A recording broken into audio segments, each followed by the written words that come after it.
Bueno, buenas tardes, mis hermanos. Dios les bendiga. Bienvenidos al tiempo de la enseñanza de los viernes.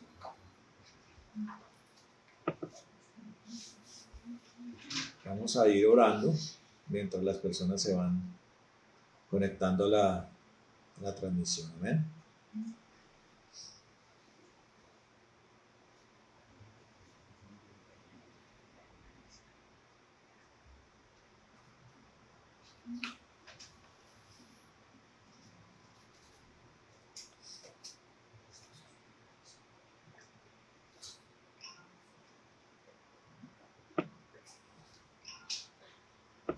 Bueno,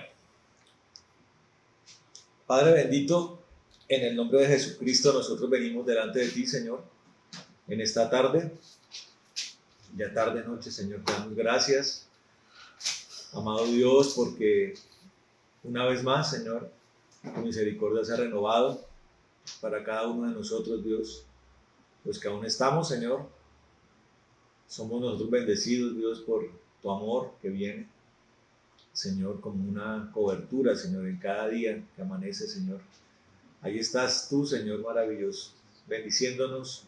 Tu palabra dice, Señor, que de lo mejor tú dispensas para nosotros, toda benignidad, Señor, las mejores cosas.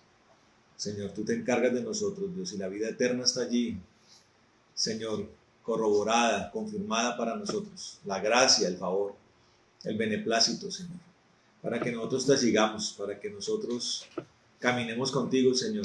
Y eso estamos haciendo, Señor, y por eso venimos a este lugar y en este escenario, Señor, para escuchar tu palabra, también para presentar súplicas, para presentar acción de gracias, Dios, delante de ti, Señor. Y nosotros venimos, Señor, pidiendo perdón, Señor, si hemos pecado en alguna forma. Perdónanos en esta tarde, Rey de la Gloria, y pedimos que tu sangre poderosa nos lave.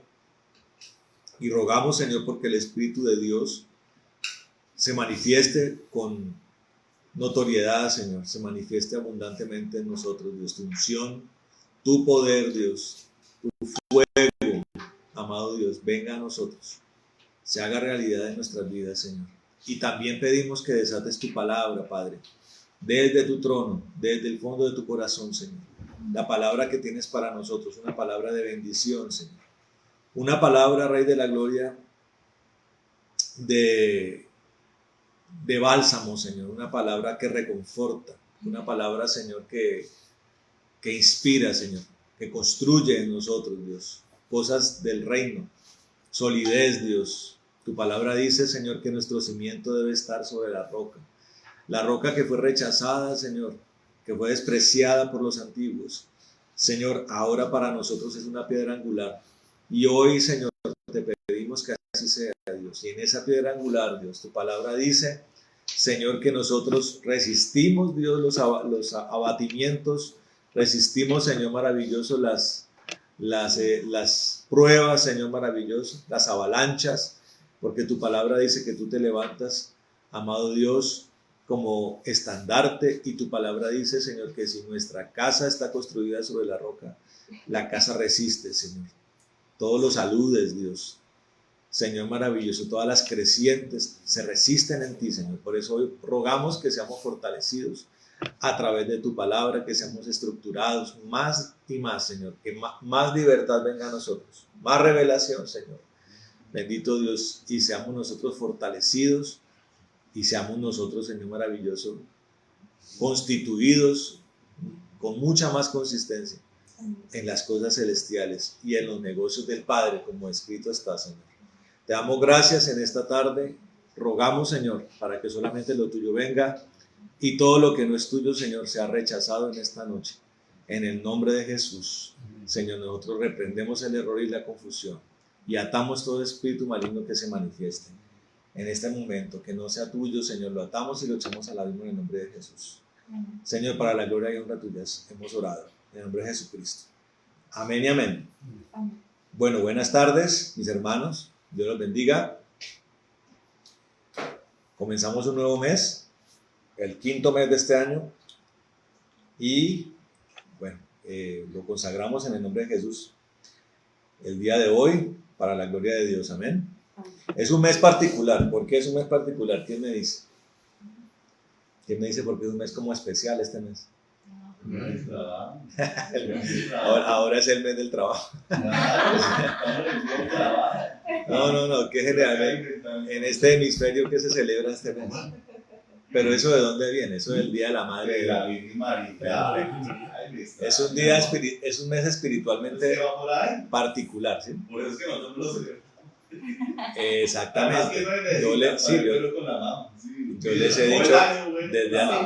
he dicho desde hace rato a ustedes que pues hay cosas que uno puede ir desarticulando en la vida cristiana, ¿no? Entre otras cosas esa. ¿Usted quiere ser buen hijo? ¿Cuántos días de la semana hay que ser buen hijo con la mamá? ¿Cuántos? Todos, ¿cierto? Hay que honrar a la mamá mientras esté viva. Si quiere regalar algo a la mamá, está bueno en enero, febrero. Perfecto. Todos los meses, claro. Entonces, Yo recibo regalos todos los meses. bueno, entonces sigamos al Señor y hagamos las cosas que la palabra nos dice, sin fechas, sin calendarios, pero estando atentos a esas cosas, porque cuando se rinde un culto idolátrico, usted tiene que comprender, hermano, que eso lo llama el apóstol Pablo culto a los ídolos y a los demonios. Cuando usted rinde culto a un ídolo, eso lo está respaldando ¿quién? Un demonio o una potestad demoníaca, ¿sí? Curiosamente, ¿no? Curiosamente, el Día de la Madre es aquí en Colombia el día de más muertes. Señor, el día más violento. El Día de la Madre es el día donde la gente más se mata a bala, a cuchillo y en accidentes de tránsito. Y eso son libaciones a los demonios que se manifiestan en el mundo espiritual. Por eso la iglesia tiene que redoblar la oración. Amén. Y estar guardado. Es orar y guardado. Bueno, vamos a continuar con el tema que ¿cuál es? ¿Qué tema general estamos viendo? ¿El ministerio de qué? De la reconciliación. Y estamos viendo cómo habla el apóstol Pablo del ministerio de la reconciliación en la carta de qué? A los Efesios. Amén. Pero quiero arrancar porque estaba yo mirando, hoy estaba orando y estaba mirando esta mañana el tema, porque estamos en una tónica de desarticular mitos y leyendas de la iglesia, ¿cierto? Pero hablando con el pastor Antonio en esta semana, claro que eso de pronto lo voy a mencionar el domingo, ¿no? Porque hubo gente que con lo de las bodas del Cordero se emocionó, ¿no? Allá los Bogotá estaban los guerreros espirituales felices porque un día van a venir a caballo y a acabar con el Señor, con todo. De eso se encarga. De hecho, yo tengo la teoría de que no te la vamos a decir al Señor, hey, Señor, no nos dejaste nada, porque Él llega y con un par de palabras acaba con todo el mundo. Entonces de pronto nos quedamos nosotros ahí como... Pero yo quiero decirles, hermanos, que vencidos los enemigos, ya vamos a poder entrar a la capital del reino, ¿sí? ¿Cuál es? Jerusalén. Amén. O sea, tiene que entender primero que todo que el lugar donde estamos ubicados no es el cielo. Esa es la parte importante, ¿no? Que nos imaginábamos por allá unos manteles celestiales. No, la Biblia hay que leerla bien. Hay que leerla bien. Y entre más usted lee el Apocalipsis, entre más usted estudia la profecía, lo escatológico, más lo comprende. Más se da cuenta de lo que habla Daniel, más se da cuenta de lo que habla el apóstol Juan. Son cosas que ocurren en la tierra. Ahora, cuando usted lee Salmos 43, 44, 45, habla de un rey que habiendo derrotado a sus enemigos, recibe a las doncellas, dice, las recibe. ¿En dónde las va a recibir el Señor? En Jerusalén. Va a recibir a su pueblo. Y generalmente las cosas con Dios son banquete. La comunión entre hermanos, ¿cómo se sella en la palabra? Con banquete. Para que usted entienda, no estoy tratando como desanimarlo, no. Es que usted tiene que entender el reino, amén. Y después, imagínense ya después cuando termine el milenio y vengan los cielos nuevos y la tierra nueva, una nueva ciudad, imagínense. Porque la Jerusalén, la que va a gobernar el Señor en la tierra, no es la nueva Jerusalén, es Jerusalén. Va a ser reconstruida. Se va a construir un templo como el que lo describe Ezequiel, templo inmenso, es aproximadamente entre 3 y 4 veces más grande que el gran templo de Herodes, por ejemplo. Es de otras dimensiones. Los sionistas y los judíos, o un grupo de judíos, están interesados en construir un tercer templo, pero ellos quieren como reconstruirlo conforme a las dimensiones del templo que fue destruido en el año 70. Era la gloria de Israel, ¿no? Cuando los apóstoles pasan con el Señor, ellos se sienten orgullosos de su identidad. Eso es si hay una cosa que destaca de los judíos, es su identidad. Por eso ellos protegen sus costumbres.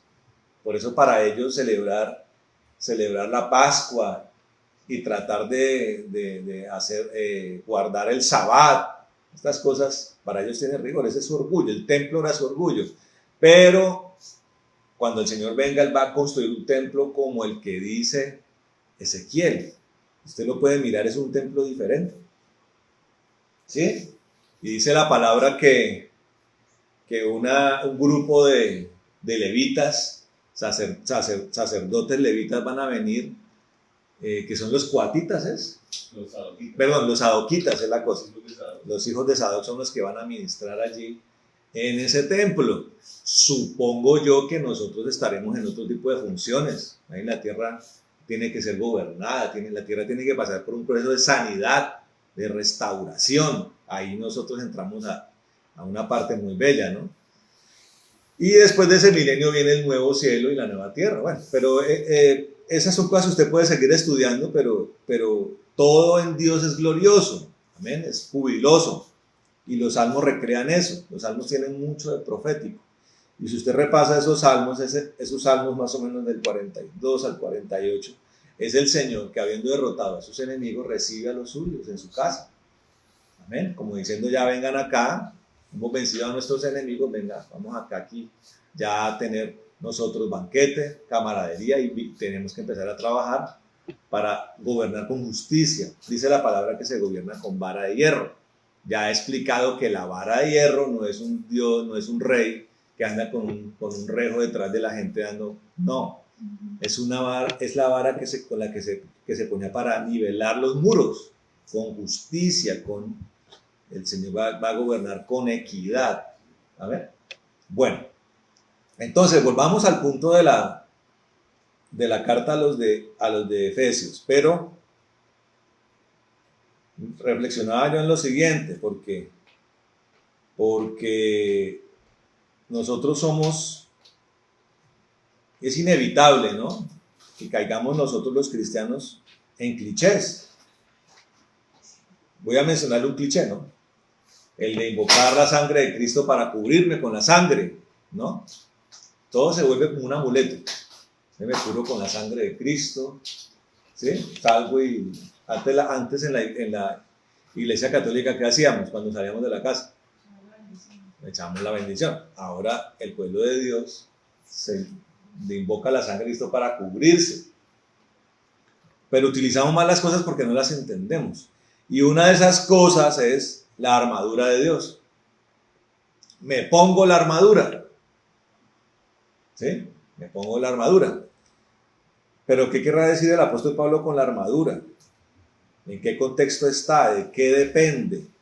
Hemos estado viendo, hermano, que después de que el apóstol Pablo habla de unidad en el libro, en la carta a los Efesios, algo muy importante, también mirábamos cómo precisamente era el problema de Corinto, ¿no? El domingo hablamos de eso.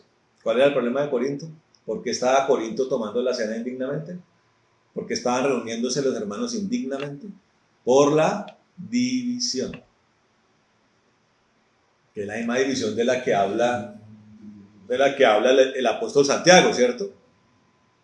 Y que lo llama la amistad con el mundo.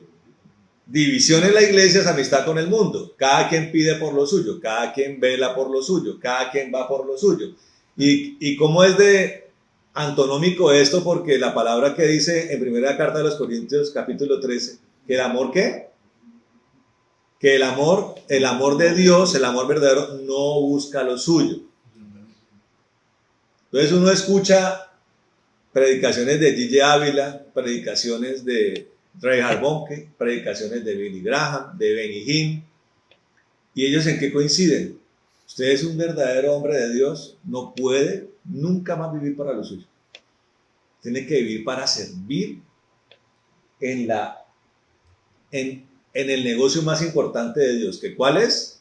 La salvación de las almas. Amén. Si usted quiere ser eficiente para con Dios y para con el mundo, salve almas.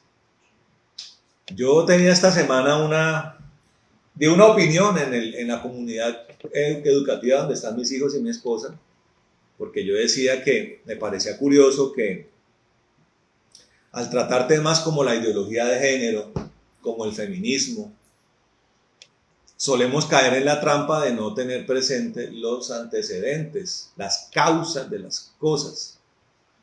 Y es importante tenerlas presentes, las causas de las cosas. Yo alguna vez prediqué de por qué la serpiente se metió tan libremente en el huerto. Yo lo predicaba hace tiempo. ¿Cuál fue la causa? Hubo una fractura en el matrimonio de Adán y Eva. Una fractura que nunca se sanó. Y enseñaba a través de eso cómo el enemigo es paciente. ¿Cuál es la comparación que hace Dios respecto al enemigo? La analogía o el símil. El depredador, ¿cierto? El león rugiente. He enseñado cómo el león, a pesar de tener hambre, no pierde la paciencia, porque sabe que en la paciencia está el éxito de su caza, ¿cierto? Puede estar curtiendo el estómago el león, pero es paciente esperando cuando la cebrita, él no va a ir detrás de la cebra más fuerte, ni del búfalo más fuerte. No puede cazar gacelas porque el depredador natural de una gacela, ¿cuál es? El guepardo. Es el único animal, y el hombre, pues porque el hombre tiene armas, que puede cazar una gacela o un antílope. El resto nadie puede cazar una gacela. Y están allí a pesar, pero miran con paciencia. Pueden pasar días, pueden pasar semanas. Y cuando tienen la oportunidad, la aprovechan. Así es el enemigo, es paciente. ¿Fue paciente en qué? En ver cómo se deterioraba el matrimonio de Adán y Eva. Y es una forma de mostrar cómo todas las cosas se deterioran, porque las descuidamos, porque las abandonamos, porque tenemos negligencia. Entonces, el objetivo de la reconciliación es volver todo al punto en el que se perdió todo. Cuando usted se sienta a reconciliarse con su esposa, si usted se separó con su esposa, ¿qué es lo que usted espera? ¿A qué punto espera usted volver? Al punto donde usted tuvo un enamoramiento, ¿cierto? Tuvo sus asuntos que resolver a veces con los Miriam, ¿cierto? ¿Qué esperaba Ramirito? Volver a ese tiempo que estaban enamorados. Eso se lo dice el Señor a qué iglesia? A la iglesia de Éfeso. Recupere el primer amor. ¿De qué se trata la reconciliación? De recuperar el primer amor. Ese tiempo bello con el que se arrancó. En el caso de nosotros, como hombre, perdimos la comunión con Dios ¿en dónde? En Edén. ¿Sí? Ahora a través de Cristo, el Señor quiere que nos reconciliemos para que volvamos a ese punto. Por eso el apóstol Pablo, en la carta a los de Éfeso, está siendo enfático en la unidad. Y estaba yo enseñándoles cómo a partir de la unidad el apóstol Pablo le comienza a dar unas instrucciones a la iglesia. Pero quiero arrancar con el capítulo 6, porque estaba hablando acerca de la armadura, que es otra de esas cosas que decimos, me pongo la armadura, como si eso operara mágicamente en el mundo espiritual y usted aparece con una armadura en el mundo espiritual. Pero también he enseñado en muchas ocasiones cómo todo lo de Dios, todas las promesas de Dios, los instrumentos, las bendiciones, las herramientas que Dios da, todo lo que Dios da por Cristo está condicionado. Cuando hablamos de un amor incondicional de Dios es basado en el versículo que dice que Dios no quiere que la humanidad se pierda. ¿Sí? Ahí el amor es incondicional, o sea, Dios decide, a pesar de la rebelión de la humanidad, salvarla. Ahí hay incondicionalidad. Pero desatado el plan de Cristo, todo aquel que se incorpora al cuerpo de Cristo está sujeto a cláusulas. Cláusulas, condiciones. Ahí ya el amor se vuelve condicional. Ya estando en Cristo, antes de Cristo, a través del evangelismo. Y no es tan incondicional, es incondicional desde la decisión de Dios de no condenarnos, sino darnos la oportunidad de salvarnos. Pero desde el evangelismo, el amor de Dios es condicional. Porque ¿de qué depende? Hoy lo estábamos hablando acá entre nosotros. ¿De qué depende? Uno predica la palabra. ¿Y de qué depende de qué? ¿De qué depende? De que la persona diga, sí, acepto. Ahí ya acepta una condición, arrepentimiento. Y a partir de allí todo es condicional. Amén. Toda bendición de Dios es condicional. Yo te la doy si haces A, B, C. Como por ejemplo los niños. Uno desea cosas para los pelados, que aprendan, que hagan, que se responsabilicen. Claro, hay recompensa, sí. Hay metas, sí. ¿De qué depende? De que cumplan con cosas. Usted recibe esto si hace esto. Usted se le va a otorgar esto si hace lo otro. Todo es condicionado. Con Dios es igual. Entonces hay algo poderoso que Dios nos da, que es algo llamado la armadura de Dios. Ahora imagínese de qué estamos hablando, de una herramienta que Dios dispone para nosotros. Ahora, ¿qué tanta fortaleza o de qué material puede Dios hacer algo llamado armadura? ¿Cómo será la armadura que Dios hace o que Dios establece? ¿Será fuerte? Yo pregunto, ¿será fuerte la armadura de Dios?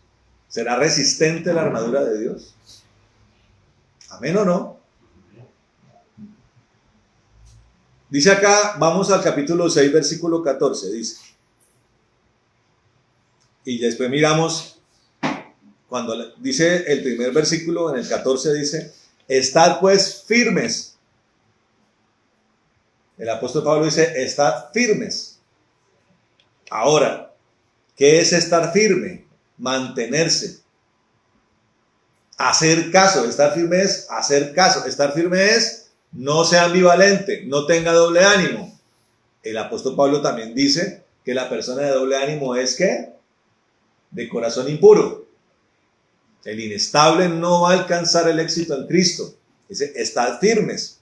¿En qué estar firme? En todo lo que dice anteriormente a esto, que ya lo vamos a mirar, pero quiero arrancar por acá. Dice, estad firmes, y dice, ceñidos vuestros lomos con la verdad, y vestidos con la coraza de la justicia, y calzados los pies con el apresto del evangelio, de la paz, el evangelio de la paz. Sobre todo, tomad el escudo de la fe, con que podáis apagar todos los dardos de fuego del maligno. Y tomad el yelmo de la salvación y la espada del Espíritu, que es la palabra de Dios. Ahí en esa estructura de la armadura, voy aquí a preguntar, ¿cuál será la parte de la armadura más importante? ¿Cuál será? Ahí lo dice la palabra. Mire bien, pues vamos a leer. Bueno, hay una palabra que nos da la respuesta. ¿Cuál es? 2 palabras, sobre todo. Dice, sobre todo, tomad el escudo de la fe. Piensa en un guerrero de la época. ¿Cómo era la armadura? Nosotros tenemos el concepto de armadura como la armadura medieval, ¿no? Del caballero medieval. ¿Cómo es la armadura del caballero medieval? Es un bloque metálico, ¿no? Esa tan impresionante que es. Un bloque metálico que incluso en los caballeros de más alta jerarquía también abarcaba el caballo mismo. El caballo iba acorazado. Y debajo de esa armadura había una malla metálica. Básicamente el caballero era una persona a la que era muy difícil de matar. ¿Sí? Pero no es una armadura de ese tipo de la que estamos hablando. O no es el prototipo de armadura de la que estamos hablando. Un caballero, un guerrero israelita, judío o romano se caracterizaba por ser un soldado ágil, Entonces le pregunto, si fuera la armadura medieval, ¿podría ser ágil? No, no. Hubo una famosa batalla, una batalla que creo que hizo parte de la guerra de los 100 años, una guerra entre franceses e ingleses, donde hubo una famosa batalla en la que un ejército de arqueros peleó de 5.000 arqueros, pelearon contra 33.000 caballeros franceses, 5.000 arqueros ingleses, y ellos fabricaron unas flechas poderosas que eran capaces de perforar armaduras. Entonces lo que parecía imponente terminó sucumbiendo ante los arcos de los ingleses. Por eso cuando hablamos de esta armadura es alguien ligero. Entonces usted imagínese el soldado romano. ¿Cómo eran las zapatillas? Las famosas sandalias esas eran famosas. Era como la bota militar de la época. La botica, y ellos avanzaban porque era de un cuero muy versátil y tenían sus variantes de invierno que ya no eran zapatillas sino eran como unas boticas de cuero y tenían unos taches. Esa era la bota militar de la época. Sobre piedra caminaban, sobre tierra caminaban. Tenían una espada más bien corta, muy fácil de manejar, un casco, el yelmo romano, ¿sí? Una coraza que protegía los órganos vitales, una armadura aquí en la coraza. Pero lo que más destacaba de la armadura era el escudo romano. Ellos armaban sus estrategias con el escudo romano. Entonces ellos armaban unas figuras donde se unían varios soldados y creaban como una especie de armadillo. Entonces venían los enemigos y los atacaban y no los podían traspasar o herir porque ellos formaban una coraza, y por las hendiduras de las armaduras ensambladas acuchillaban al enemigo. O sea, y esa fue la estrategia de guerra que sirvió para que el Imperio Romano fuera tan poderoso. El Imperio Romano se hizo poderoso por su infantería, no por la caballería, sino por la infantería. O sea, el soldado de a pie fue el que sostuvo, el legionario romano fue el que sostuvo al imperio durante siglos. ¿Sí? Ya fue otra serie de factores, no fue el factor militar, sino fue otro tipo de factores. Un imperio de tanto tipo de poblaciones era difícil de sostener en el tiempo. Pero ese es el modelo de armadura, donde el apóstol Pablo lo toma para decir, sobre todo tomad el escudo de la fe, para que podáis apagar todos los dardos de fuego del maligno. Y dice, volvemos al versículo 14, dice, estad firmes. ¿Estad firmes en qué? Ahí sí nos echamos para atrás. Estad firmes es posterior a lo que viene siendo la construcción o de lo que está hecho o de lo que está hecha la armadura de Dios. Y quiero compararlo con lo que el apóstol Juan dice en Apocalipsis acerca de las vestiduras de los santos, que son las acciones justas, ¿cierto? Entonces yo explicaba que las acciones justas, sus acciones justas son las que van construyendo el vestido que usted va a tener en el milenio y en el reino de los cielos. Y lo equiparo también a la casa que usted va a tener en el reino de los cielos. La palabra de Dios dice que el Señor se fue a construir casa, ¿cierto? Para nosotros. Su casa equivaldrá o será directamente proporcional a lo que usted hizo para Dios acá. Si su obra fue mediocre, chamboncita, porque la palabra de Dios dice en Hebreos 9 que seremos juzgados por las obras buenas y malas. Yo he predicado acerca de la importancia de seguir a Jesús y de creer que Él es el Señor. Eso tiene un peso para la salvación. Pero hay gente que va a entrar con rodillas raspadas al cielo. El que entra de rodillas raspadas al cielo es una forma de decirlo. No es que usted vaya a encontrarse allá gente con las rodillas raspadas, no. Es una forma de decir como cuando usted sacaba 6 en el colegio, cuando calificaban de 1 a 10. Usted le dice, uy, pasé como raspado. Uy, pasé raspado. Imagínese, de 1 a 10, 6 era la nota con la que usted lograba pasar. Y el que pasa raspado en el cielo, ¿cómo cree que va a ser la morada? Pues coincidente con su obra para Cristo en la tierra. ¿Y cómo será el vestido? ¿El mejor? No. No será el mejor. Perfecto. Entonces, a la hora de hablar de armaduras, se aplica exactamente lo mismo. ¿De dónde partimos? De donde partió el apóstol en el capítulo 4. De la unidad. ¿Quiere tener buena armadura? Vuelvo a pensar en el romano. ¿Cuál fue el éxito del legionario romano? La unidad. El entrenamiento en unidad. La sincronización a la hora de la guerra. Eran soldados tremendamente entrenados. Hoy, ¿por qué el ejército de Estados Unidos es el mejor del mundo? Por dos razones. Por su tecnología y por su mentalidad militar. ¿En qué coinciden boinas verdes? ¿En qué coinciden SEALs? ¿En qué coinciden Rangers? ¿Cuál es una de las frases de las tres élites? No dejamos a nadie atrás. De hecho, hay una película que se llama La caída del halcón negro, que retrata una batalla que hubo en una ciudad llamada Mogadiscio, en una asonada una asonada violenta contra las fuerzas de la ONU y de los Estados Unidos en Somalia. Y un grupo de soldados, dos helicópteros de halcones negros cayeron en la mitad de Mogadiscio. Y se movilizaron Rangers, SEALs y boinas verdes, se unieron para no dejar atrás a los que habían caído. Y en todo ese ejercicio militar habían heridos que tampoco dejaban atrás. Eso hace que hoy el ejército norteamericano sea el más temido y el más poderoso, obviamente sumado a la tecnología que ellos tienen. El ejército mejor armado, el de las mejores armas, es el ejército de Estados Unidos.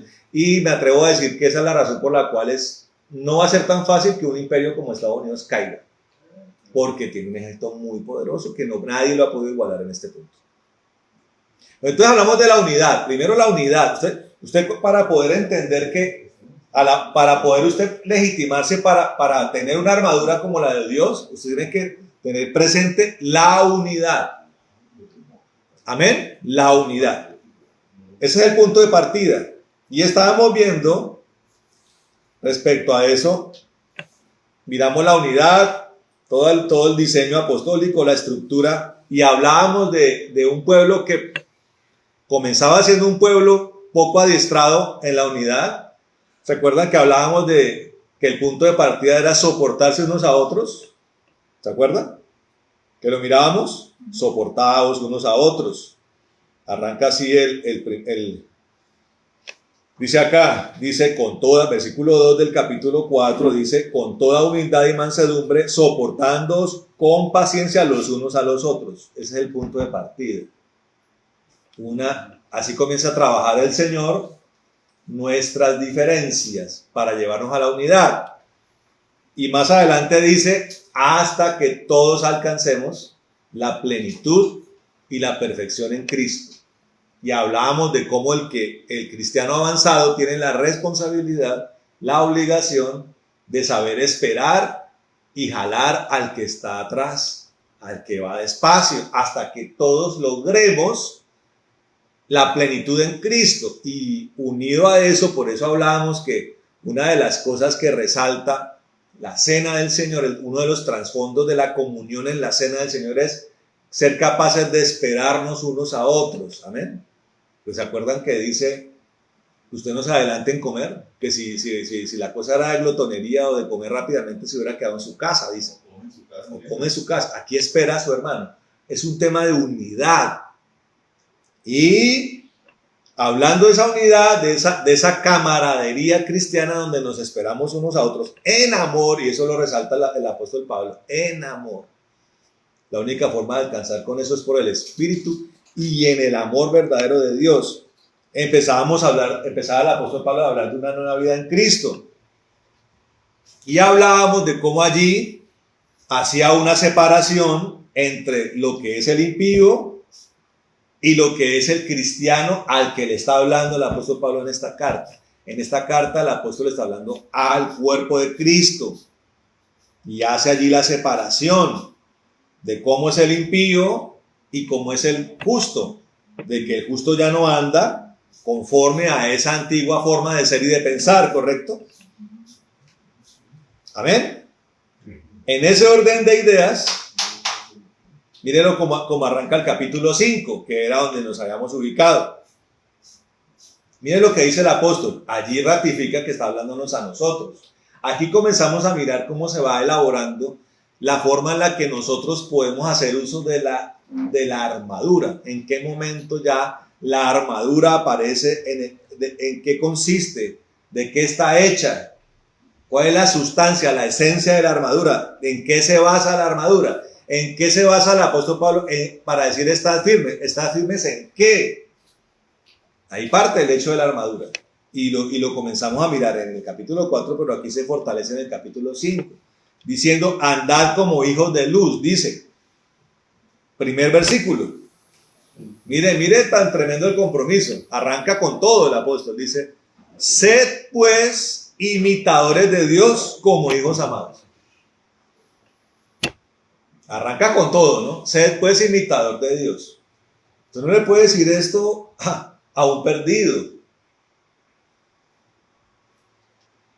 porque no lo va a entender, como no lo entendió Pedro. Por eso Pedro dijo, ¿qué dijo Pedro? No, Señor, pues, si eso es así, ¿quién puede salvarse? Usted le dice a una persona que está perdida, si su punto de partida para evangelizar a alguien tiene que ser imitador de Dios, ya parte de usted el hecho de que él no va a entender y posiblemente va a desistir.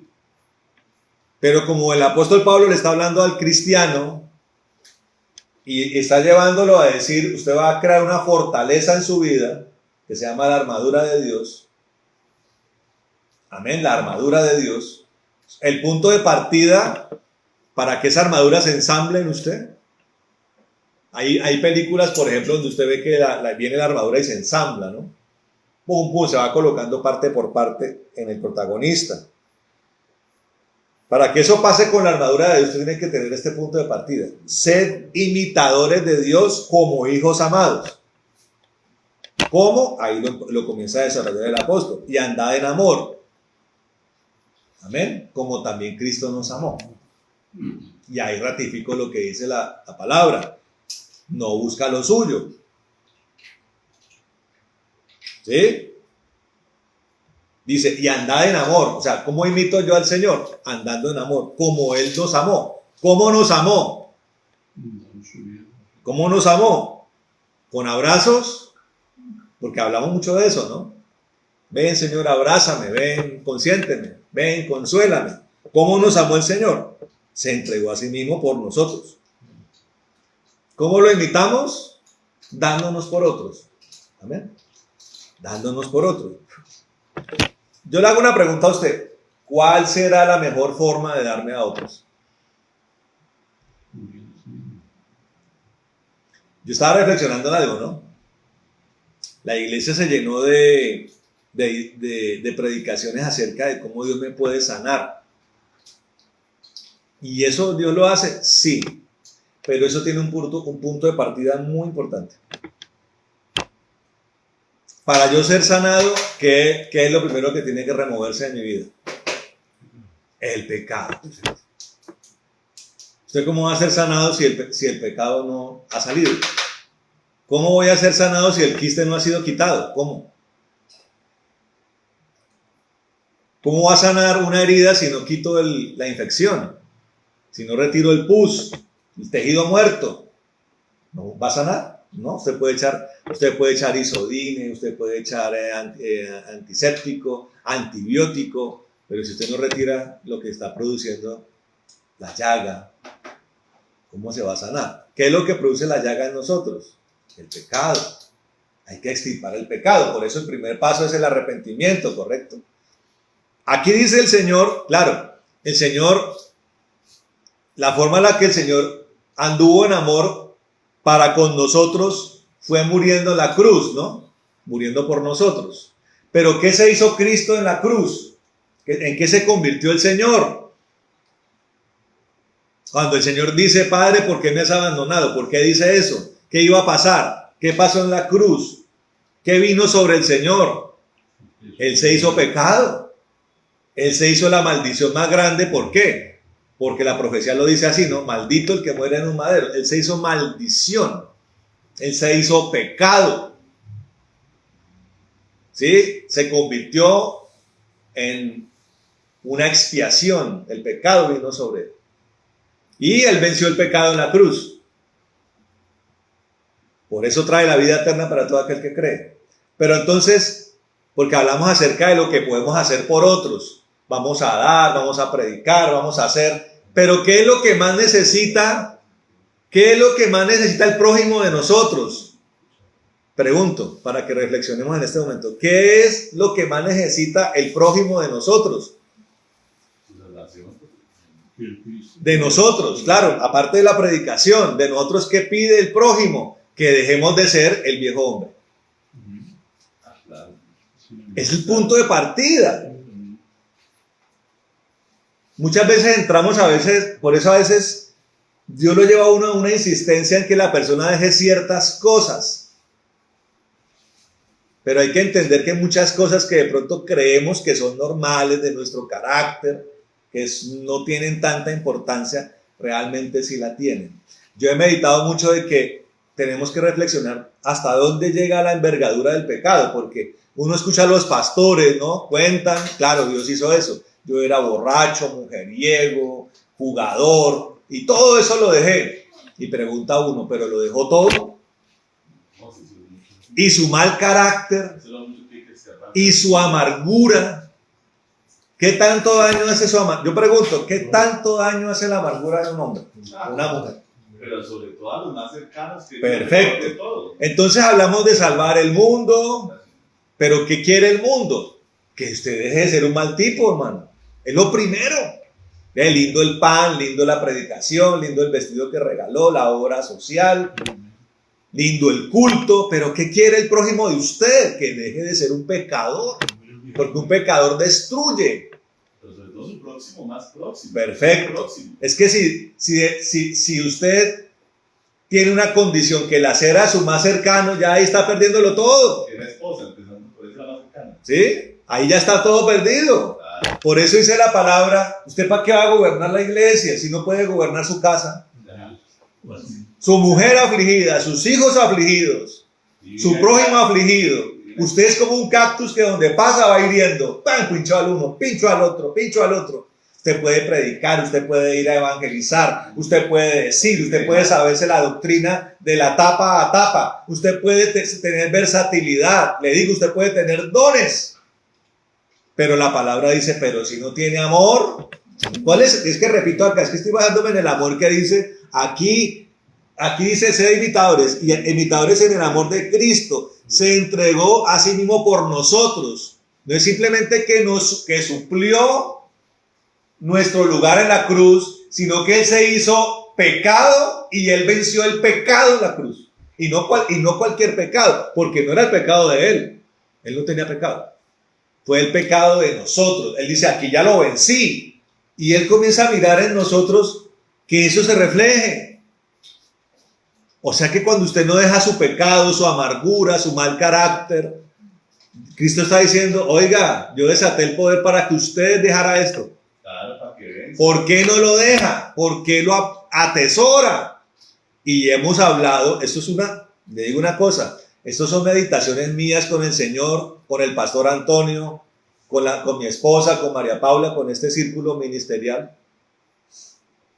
de que esas cosas, además de que no se dejan, se convierten en fortalezas. En un arma, en el carácter. Entonces el pastor es una persona implacable. A eso le llaman un hombre de carácter. Es un hombre de carácter eso. No. Uno mira y la persona, hermano, parece una piedra afilada que por donde cae hiere, y uno compara al Señor. Uno dice, no, dice, pero si la palabra dice ser imitadores, ¿por qué miro acá esta hacha perfilada, cortante, y miro a Cristo? No se parece. Primero dejemos el pecado. Y ahí uno medita, ¿no? ¿Qué será el primer amor entonces? Simplemente pasar tiempo con Dios en el cuarto secreto. Claro, eso es una parte. Claro, fíjese que la relación con Dios se basa en dos. El Señor dice, hay dos mandamientos que si usted los cumple, cumple todo. O sea, el primer amor con el Señor se constituye en dos mandamientos. El primero, ame al Señor allá en el cuarto secreto, camine con Él, ámelo. Y el segundo es, ahora vaya y eso hágalo con el prójimo. El segundo es un reflejo del primero. Perfecto, es como una... Es como una coherencia al primero, digamos así, es una coherencia. El que es propicio para la piedad será propicio por naturaleza a la misericordia verdadera. ¿Cuál es la misericordia verdadera? La de Cristo, la de la misericordia para perdonar, para redimir, amén, para bendecir. Es que miren una de las características. Me parece impresionante, hablamos de la longanimidad, la paciencia extrema que solo tiene Dios, la benignidad que es parte del fruto del Espíritu de Dios. Benignidad. Mire esta característica del fruto del... O sea, la palabra de Dios dice que todo lo que hace Dios por naturaleza es lo mejor para nosotros, esa es su naturaleza. Todo lo que hace Dios por nosotros, todo es benigno y es lo mejor en todos los aspectos en que nosotros tenemos que ser bendecidos. O sea, Dios en cada área en la que tenemos que ser bendecidos nos da lo mejor, como el buen papá que tiene recursos. El buen papá que tiene recursos le va a dar las chanclas, las peores chanclas a su hijo, los peores zapatos, la peor camiseta. Una persona que teniendo cómo bendecir a sus hijos y no lo hace, es una persona infeliz. Y es una persona miserable. Usted teniendo cómo y pone a sus hijos a aguantar hambre. Hay papás que son así. Les dan lo peor y todo lo demás lo esconden debajo del colchón. Dios no es así. Ahora Dios dice, ahora usted sea una persona que solo irradie benignidad con su prójimo. Ahora hay que entender que nosotros batallamos con la carne, ¿no? Pero ahí viene un arma fundamental que se llama la humildad. Por eso arrancaba el capítulo 4 diciendo, sopórtense unos a otros en humildad. ¿Cuál es esa humildad? En que si por alguna razón nos equivocamos, tengamos la gallardía de pedir perdón y de corregir el camino. Eso se llama humildad. Me equivoqué, amor, perdóname, no quería hacerlo, vamos a seguir adelante. Y voy a hacer todo mi esfuerzo para no volver a cometer este error, voy a corregirlo. Y si toca pedirle perdón a los hijos y al prójimo más cercano, lo vamos a hacer. Amén. Pero con el ánimo de convertirnos en alguien de benignidad como el Señor. Todo florecía a su alrededor. Todos los enfermos sanaban. Todos los endemoniados eran libres. Amén. Tuvo misericordia de los mismos que pidieron a Barrabás. Sí, pero los primeritos. El Señor le dijo a Pedro, ¿se acuerda de esos que me entregaron allá con Pilatos? Esos son los primeros que quiero salvar. Y por eso Pedro llega allá y dice, ustedes que lo crucificaron, ¿Y qué pasó allí?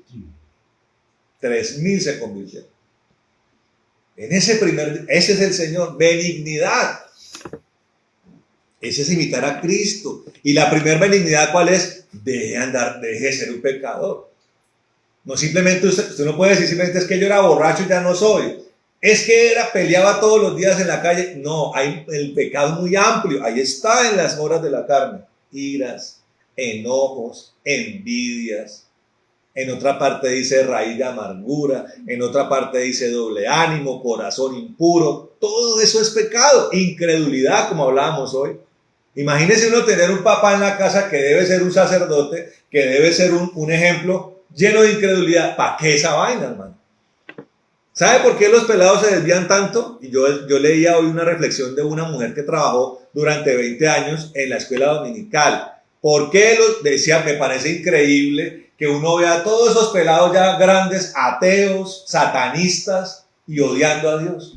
Porque nosotros, en vez de transmitirle fe verdadera, fe viva, unción verdadera, les transmitimos a través de toda esa hilera de enseñanzas incredulidad. Por eso yo le decía, le hablaba con mi esposa, lo hablaba con María Paula, en esa época, hace 15 años, les decía, dejen de enseñar las mismas enseñanzas de la escuela dominical. Enséñenles a Cristo a los niños. Especialmente el Cristo que habita en ustedes. Y verá que los pelados nunca se van a apartar. Y claro, hay que entender que la responsabilidad más grande no es de las profesoras de la escuela dominical, son los sacerdotes y las mamás en sus casas, las que son las encargadas de enseñarles a Cristo a sus hijos. No le podemos echar la culpa al mundo. Es chistoso porque les tapamos los ojos a nuestros niños, los encerramos en el basement de la casa, los encerramos allá en una malla para que no miren el mundo porque la ideología de género los va a contaminar, porque el rayo homosexualizador los va a impactar. Entonces digo yo, ¿qué herramienta le estamos dando a los niños para que no caigan en eso? ¿Quién es el principal culpable de que un niño se desvíe? Uno, como papá. Uno como papá, seguro. Claro, como todo, ¿no? Habrá el contumaz que a pesar de que el papá fue irreprensible, irreprochable, puede decir no quiero, pasa. Puede pasar, pero no es lo normal. Lo normal es que yo me pongo a pensar en esos grandes predicadores. Vaya, mire ustedes los hijos de Paul Washer. Vaya, mire usted los hijos de David Wilkerson, ¿en qué se convirtieron? Los hijos de Billy Graham. ¿Cuántos de los hijos de Billy Graham están desviados? O se fueron para el mundo o volvieron tipos así que les importa. Ninguno. Entonces, ¿qué había en la casa? Amor del Señor. Testimonio. Realidad, hermano. Amén. Dice acá, sigue diciendo. Uy, ya me pasé y apenas estoy arrancando. Dice, y se entregó a sí mismo por nosotros ofrenda y sacrificio a Dios en olor fragante. ¿Cuál es el olor fragante? Cuando miramos a la mujer, con esto voy a terminar, está bueno esto porque te va a llegar dentro de 8 días. ¿Qué fue lo que más le agradó al Señor de la mujer del perfume de alabastro? ¿El perfume como tal? No, su corazón. Algunos dicen que esa que estaba derramando allí ese perfume era María Magdalena. Algunos dicen eso. Y le pregunto, ¿se habrá equivocado el Señor al oler más allá del alabastro y oler el corazón? ¿O el Señor acertó en eso? O lo que estaba haciendo María Magdalena, si era ella a los pies del Señor, ¿se reflejó? ¿Se reflejó o no?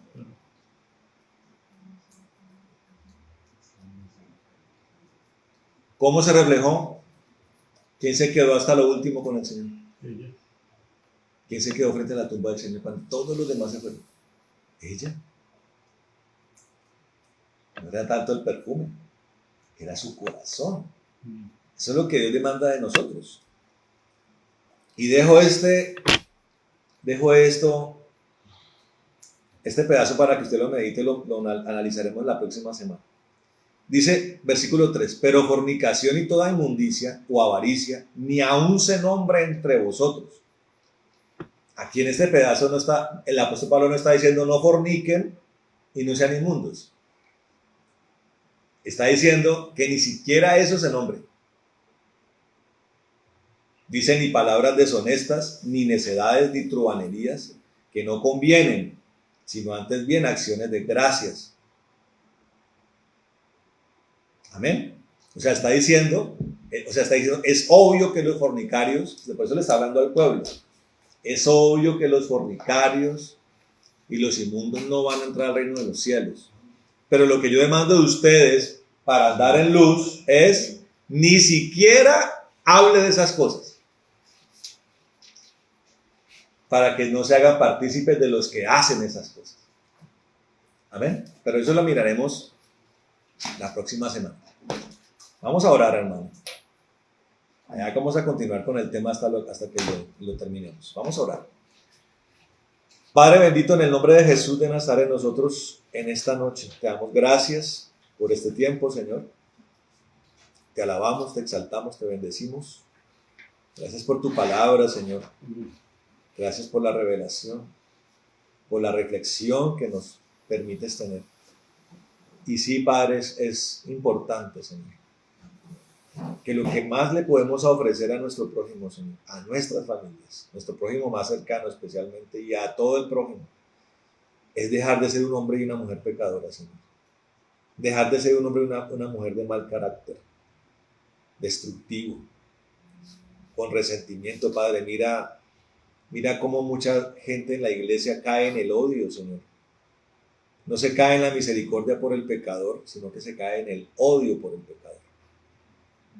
Amado Señor, y tu palabra dice claramente que si nosotros no somos capaces de perdonar a los demás, tú no nos perdonas a nosotros, Señor. Si tú moriste por nosotros, siendo nosotros pecadores, Señor, siendo tú santo y nosotros pecadores, Señor, ¿cuánto más nosotros ahora tengamos misericordia? No para acolitar el pecado, Señor, de ninguna manera, Señor. Como dice el apóstol Pablo, Señor, maravilloso, que si la gracia sobreabunda en la abundancia del pecado, entonces por eso abundamos en el pecado. De ninguna manera, dice. Amado Señor, hoy nosotros, Dios, te pedimos, Señor, que nos llenes con tu Espíritu. Y te pedimos que nos ayudes, Señor, a desmenuzar, a eliminar, Señor, a menguar todo eso que aún puede estar allí, Señor, en nosotros. Y hacer nosotros vectores de benignidad y de misericordia verdadera, Señor. Verdaderos salvadores de almas, Señor. Y que los primeros, Señor maravilloso, que se beneficien de nuestra imitación de Cristo sean nuestros más cercanos, Señor. Que nuestra propia congregación, que nuestra propia familia, que aquellos con los que tenemos un contacto más cercano sean los primeros benefactores del Cristo que habita en nosotros, Señor. Y asimismo, Dios, como dice tu palabra, asimismo el que es fiel en lo poco será puesto en lo mucho. Asimismo, si hacemos esto, Señor, tú permitirás que muchos otros vengan a tomar de estas aguas y a comer de este fruto, Señor. Ayúdanos en esto, Rey de la Gloria, en el nombre de Jesús, y permítenos llegar como cuerpo, como tejido espiritual, a tener plenitud en ti, Señor, y perfección en Cristo, nuestro Rey. Te damos gracias por esta noche, te alabamos y te bendecimos. Bendice a todo este pueblo que hoy se ha convocado en torno a esta enseñanza, y a todo aquel que va a ver esta enseñanza te pido que lo bendigas y que sea de enorme provecho, Señor, al 100% a todo aquel que lo escuche y desea vivirlo, Señor. Espíritu Santo, te pedimos que llenes a cada hermano en este deseo, Señor, de convertirse en alguien como tú, y que sean benditos ellos y sus casas, en el nombre de Jesús. Nosotros pedimos, Señor, que tú nos purifiques y nos llenes. Todo espíritu maligno lo atamos de satanismo, brujería, rebelión, Señor, división, persecución, inmundicia, Señor, tormento, toda hechicería, Señor. Todo esto lo atamos y lo echamos al aire en el nombre de Jesús. Toda mentira, error, Señor, toda falacia, la atamos y la echamos al aire. Bendito Dios. Oramos para que sanes a tu pueblo, para que lo prosperes en todo, en el nombre de Jesús. Para que haya la paz que sobrepasa todo entendimiento, y para que seamos llenos y rebosantes del gozo de la salvación en el nombre de Jesús. Damos gracias en esta noche. Atamos toda retaliación y venganza, furia de las tinieblas, caballero de la noche y de Morfeo, y lo echamos al abismo en el nombre de Jesús. Que tu reino conspire a favor de nosotros. Tus ángeles, ejércitos, se movilicen por nuestra causa, Señor, en el nombre de Jesucristo. Que tú acampes alrededor nuestro defendiéndonos, Señor, en el nombre de Jesús. Gracias, oramos como lo hizo Aarón, que tú nos bendigas y nos guardes. Haga resplandecer tu rostro sobre nosotros, ten de nosotros misericordia, Señor. Alces tu rostro sobre nosotros y coloca en nosotros paz.